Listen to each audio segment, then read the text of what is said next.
Alors, Monsieur Pierre de Gaëtan Moulion, président de la Fondation Castel et fondateur des Journées des diasporas et de l'Afrique, Mesdames et Messieurs les ambassadeurs, Monsieur le Premier ministre Lionel Zinsou, chers amis, chers invités, c'est un réel plaisir pour moi de prendre la parole dans cette auguste enceinte à l'occasion de la 9e édition des Journées nationales de l'Afrique et de la diaspora, qu'abrite la belle ville de Bordeaux depuis hier, jeudi 24 mars 2022.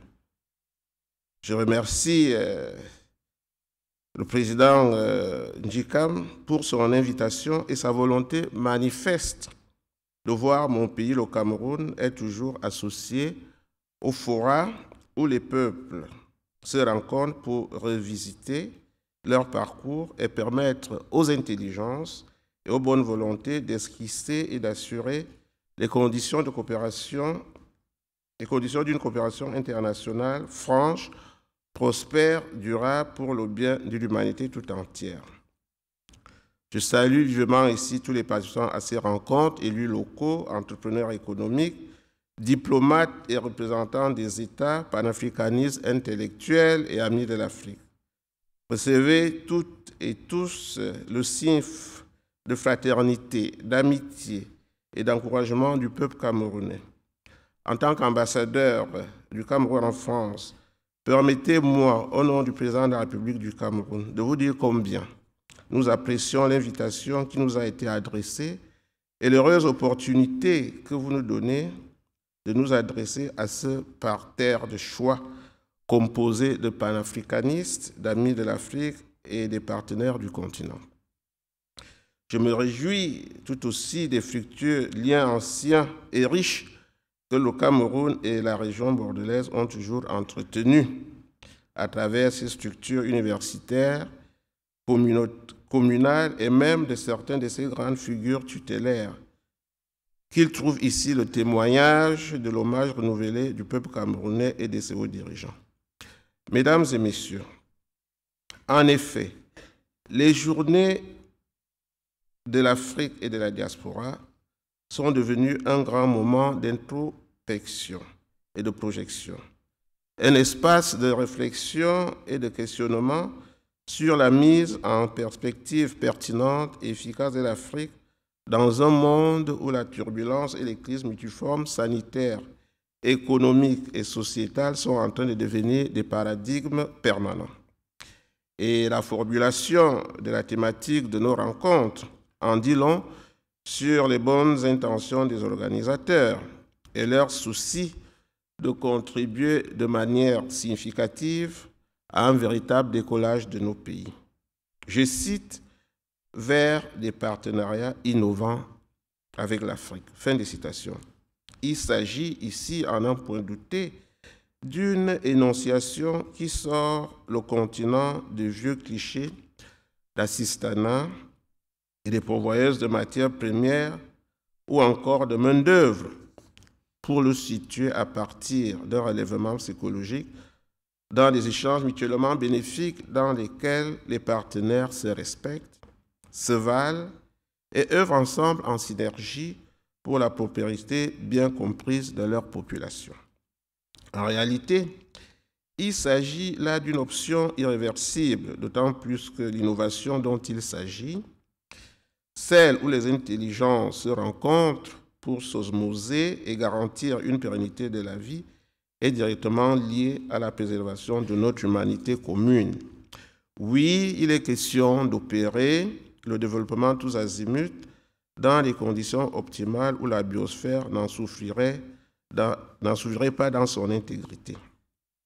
Mesdames et messieurs, le gouvernement camerounais, naturellement, n'est pas en reste face aux exigences et contraintes de la transformation de l'Afrique et du monde en général.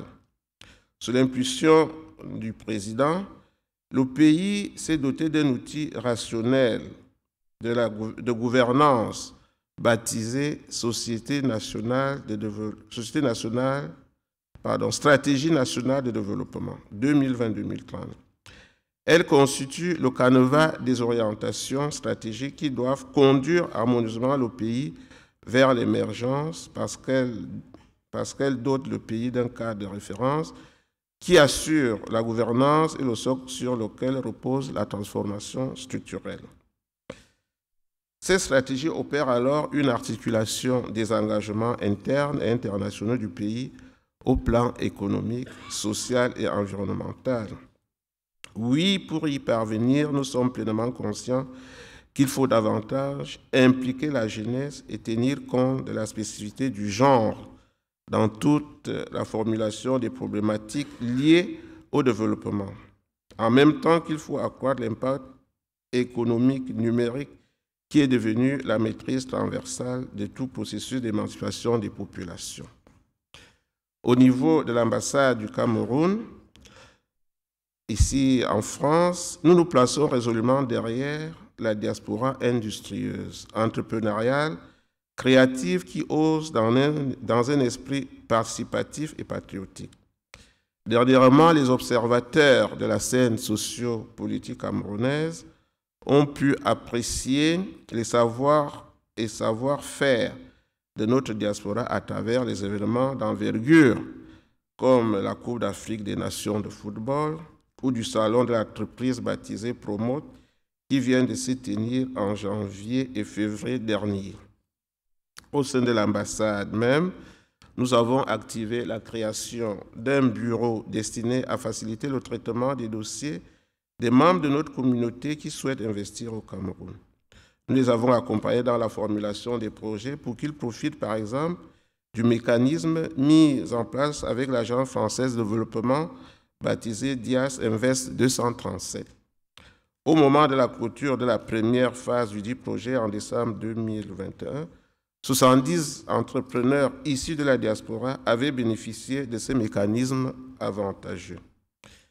Une réunion d'information sur l'accompagnement des porteurs de projets s'est d'ailleurs tenue à cet effet dans les locaux de notre ambassade le 14 mars dernier, dans le but de renforcer les compétences des membres de notre diaspora dans la formulation des projets et leur mise en relation avec des experts thématiques, avec éventuellement le bénéfice d'un appui institutionnel.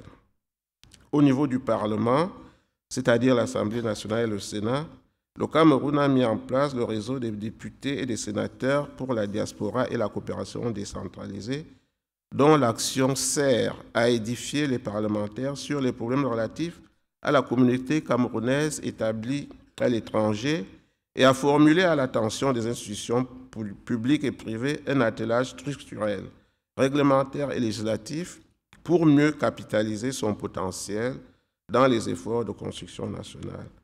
À ce jour, le travail accompli a des résultats prometteurs.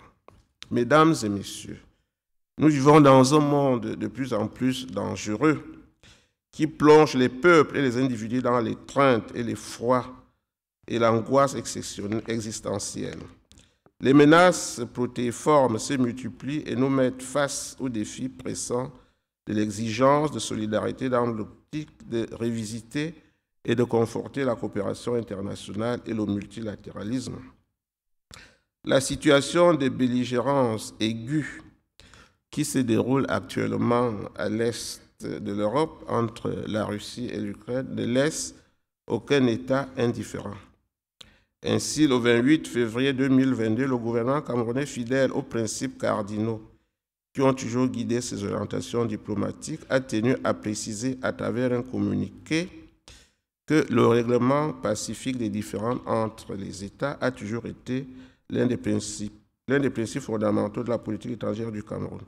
C'est pourquoi le gouvernement camerounais en appelle à l'arrêt des hostilités et à l'ouverture des négociations entre les parties dans l'optique d'une recherche des solutions concertées.